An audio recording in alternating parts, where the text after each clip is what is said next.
Olá, meu nome é Maria Eliane Silva de Oliveira, sou acadêmica do curso de Licenciatura em Matemática pela Universidade Federal do Acre, na modalidade EAD. É com muita alegria que neste momento eu compartilho com vocês as experiências e aprendizados adquiridos no estágio supervisionário 2, realizado na Escola Instituto Santa Juliana, em Sena Madureira. Este estágio marcou profundamente a minha formação como futura professora, tanto pela vivência em sala de aula, quanto pelas reflexões despertadas sobre o ensino da matemática e a realidade da escola brasileira.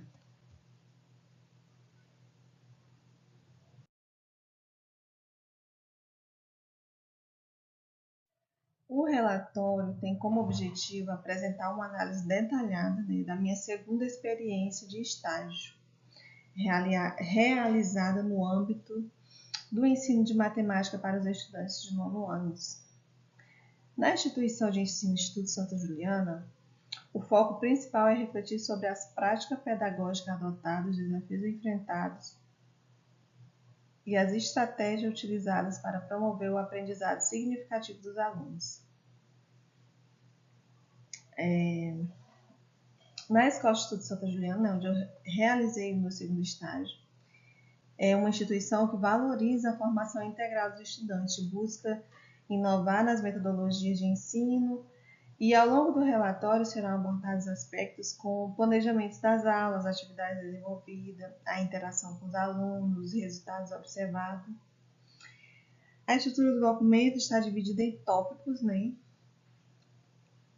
seções ou tópicos que descrevem o contexto do estágio, as relações realizadas e as reflexões. No caso, esse vídeo tem só uma pequena demonstração do que foi e do que está sendo o meu relatório, já que ele já está com 91 páginas ainda.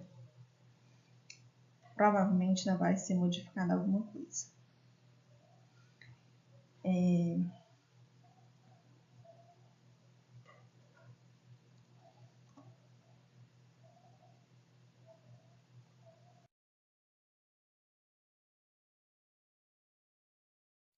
Falar um pouco da minha trajetória como estagiária. Deixa eu ver aqui um pouquinho. Não é algo muito comum. Eu caí de paraquedas nesse curso de matemática, como diz, popularmente. Não é algo que eu sempre sonhei para a minha vida, ser professora, como eu já deixei bem claro. Mas eu tive a oportunidade e eu abracei. Pois a gente tem que aproveitar as oportunidades, viver o hoje. Mas lá, muito atrás, no futuro distante, eu descobri que eu tinha uma certa paixão pelos números, pela matemática. Eu era uma boa aluna de matemática. Então, lá nos anos iniciais, eu estudava em escola de zona rural, escola pública em zona rural, tudo muito simples, muita dificuldade para chegar na escola. Então, eu nunca tive muitas oportunidades. E as oportunidades que eu sempre tive na minha vida, eu agarrei. Terminei meus estudos já depois de ser mãe da minha primeira filha. Terminei o ensino fundamental e o médio. E em educação de jovens e adultos. Por isso foi a minha escolha do meu primeiro estágio ser na educação de jovens e adultos também. E antes de ingressar no ensino superior, tive uma jornada de vida que me proporcionou experiências diversas, fortalecendo minha resistência, adaptabilidade. Trabalhei em diferentes áreas, inclusive como professora de alfabetização de jovens e adultos também. Já trabalhei. Tive uma oportunidade e eu aproveitei. Essas vivências, embora distantes do ambiente acadêmico formal, contribuíram para desenvolver habilidades e a comunicação e a empatia que considero essenciais para qualquer educador. Como já falei, a decisão de cursar matemática não foi bem uma decisão, mas veio acompanhada da certeza que eu queria não apenas resolver equações, mas também inspirar outras pessoas, porque quando eu decido fazer algo, eu quero fazer bem feito. Então, eu dou sempre o meu melhor. Na Universidade Federal do Acre me abriu essas portas, então eu não desperdicei. Corri, estou aí, graças a Deus já estamos entrando no 7º período. E isso para mim não tem preço, como ter um certificado, né, de uma instituição federal como a UFAC, que é a única federal do nosso estado.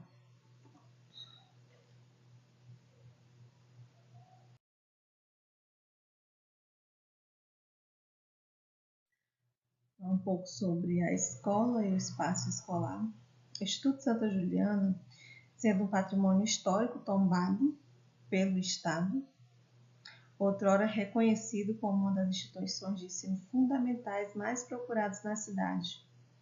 Apresentava originalmente uma estrutura com 3 andares, uma em alvenaria e 2 em madeira. A escola anteriormente era convento de freiras, e logo após dos padres. Contudo, a deterioração progressiva e a falta de manutenção adequada pelo passar dos anos e a estrutura antiga da mesma levaram à necessidade de construção de um anexo para dar continuidade às atividades escolares, construído ao lado da escola, em uma análise de infraestrutura atual. É perceptível que as instalações existentes estão aquém das demandas de qualidade para uma instituição que atende mais de 800 adolescentes, né? Entre crianças e adolescentes. Observa-se a presença de postos unificados e, apesar de um espaço físico amplo, as salas de aula são dimensionadas de forma inadequada para a quantidade de alunos, impactando diretamente o conforto e a dinâmica do processo de ensino. Também não podemos reclamar porque sabemos que a realidade que nós vivemos no nosso estado, né? A gente é a nossa realidade, nem tudo é tão adaptado, nem tudo é tão certinho como deve ser. Então, é bem assim, é a nossa realidade, o que a gente vive, o que a gente está acostumado. Uma reforma abrangente é fundamental, não se restringe a intervenções superficiais. Sugestão de incorporar pinturas com frases motivacionais, erros informativos, substituição de elementos estrategicamente, né? Visar promover um ambiente mais inspirador e didático.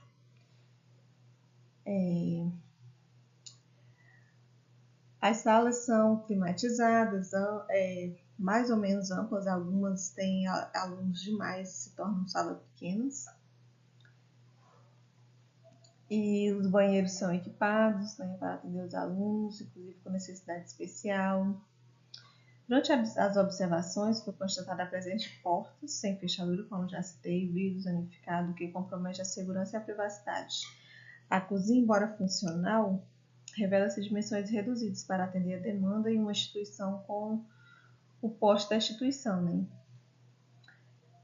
Constatando também as condições observadas e baseando-se em minha experiência prévia de ensino fundamental até o 7º ano de escolas rurais, onde as instalações frequentemente se limitavam a estruturas rudimentares, como coberturas de palha e bancos sem apoio para a escrita. O Instituto, mesmo com suas ressalvas, elas apresentadas, representam um avanço significativo em termos de recursos de infraestrutura, né?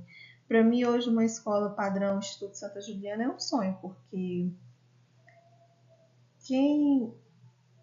para mim, a realidade que eu estudei é uma escola dos sonhos.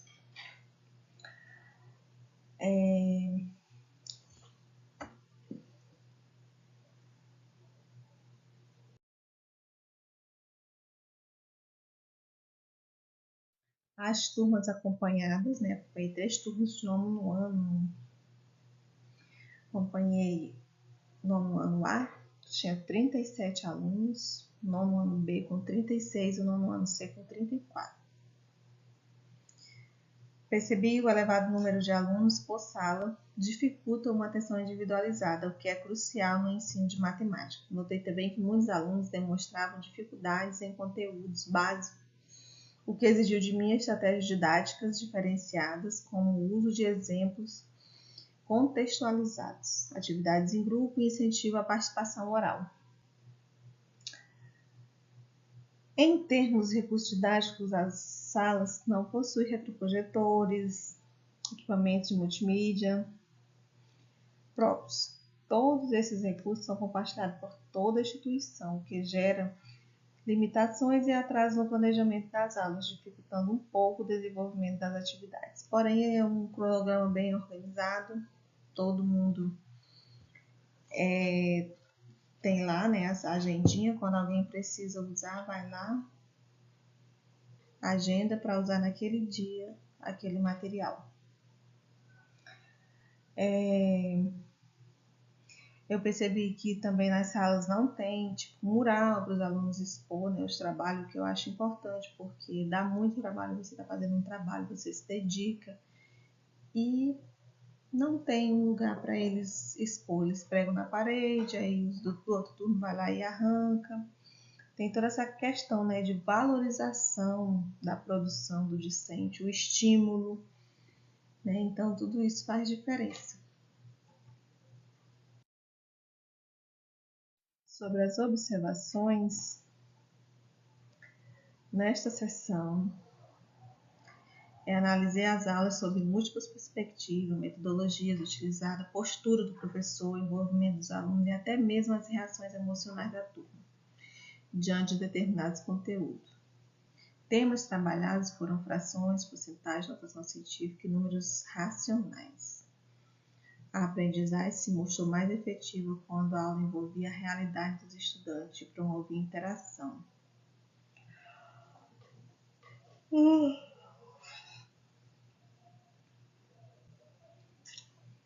Conteúdos programáticos, né, abordados. Eu já citei, as metodologias utilizadas incluíram dispositiva, resolução de exercícios, trabalhos em grupo e recursos tecnológicos. Os meus maiores desafios enfrentaram foi a dificuldade dos alunos em compreender conceitos, a necessidade de se adaptar às metodologias, e a minha maior conquista alcançada foi permitir uma reflexão crítica sobre a prática docente, né? O impacto das metodologias utilizando no desenvolvimento dos alunos, que é fundamental para um professor de matemática. A gente tem que buscar novos rumos, novas estratégias para que as crianças possam se sentir mais atraídas, né? Porque hoje, no mundo que nós vivemos de tecnologia, tudo que distrai um jovem, um adolescente, então a gente tem que rebolar. Observando as aulas do professor, então nas minhas regências eu fiz aulas diferentes, busquei por algo que atraísse mais um pouco eles, né?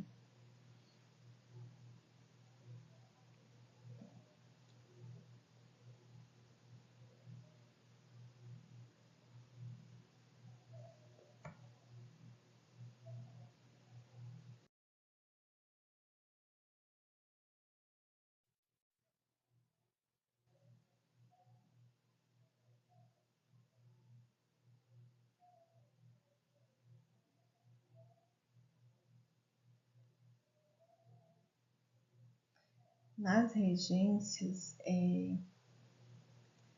eu fiquei assim bem mais apreensiva. Pude ministrar as aulas, porém com muita insegurança.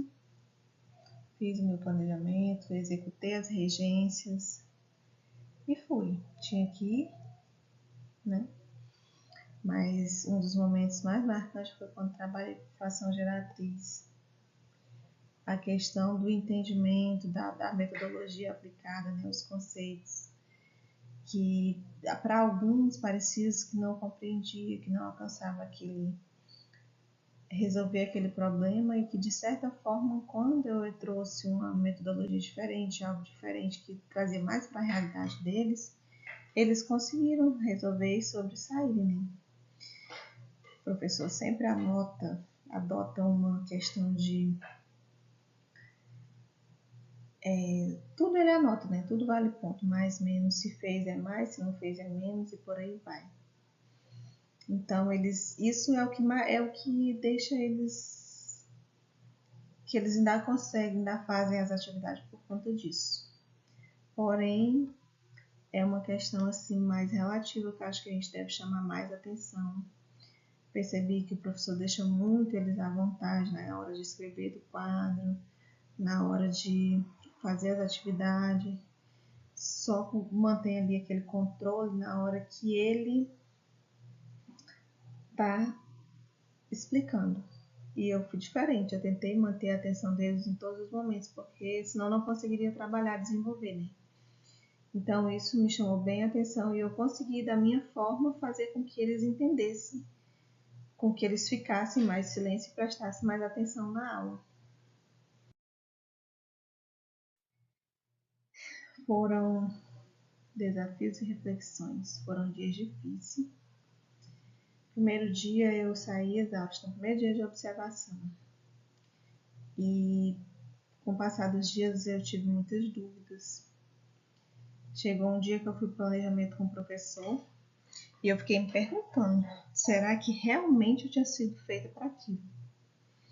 Mas só que ao mesmo tempo isso me fez crescer profissionalmente, né? Querer viver esse momento lá no futuro como professora, porque quando eu comecei as regências, que eu vi que eu podia fazer diferença, que podia ser diferente, uma metodologia diferente, algo aplicado diferente, então que eu comecei ali a construir um domínio do conteúdo, um domínio da turma, isso fez toda uma diferença. E eu fui buscando aos poucos e conseguindo, né, me adaptar e me rever. Foi muito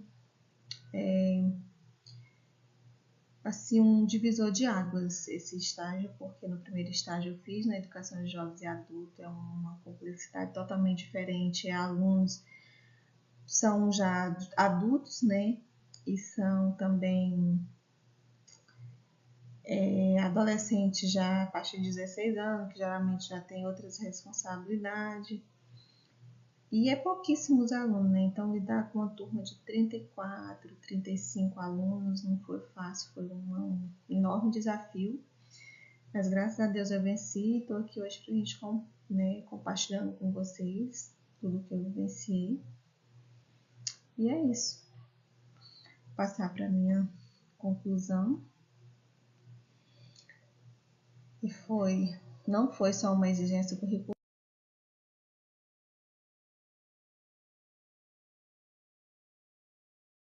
De águas na minha formação, como citei anteriormente. Mas hoje eu me sinto mais preparada para assumir a sala de aula, mas acima de tudo eu me sinto mais motivada a fazer a diferença na vida dos meus futuros alunos. E a matemática, ela pode e deve ser um instrumento de transformação. E como futura professora, eu quero ser ponte entre o conteúdo e o sentido de aprender. Agora tem algumas fotos da escola e das regências do espaço escolar. Fachada principal. Essa primeira foto, percebe-se o prédio, né, lá do lado ainda, existe lá de pé. E essa fachada da escola hoje, que é utilizada hoje. Sala de aula. E eu estou aqui em ação nessa terceira foto.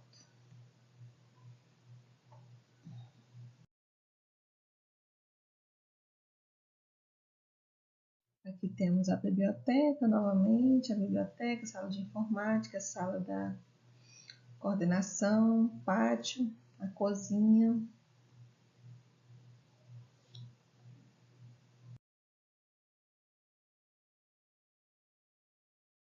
E algumas das regências e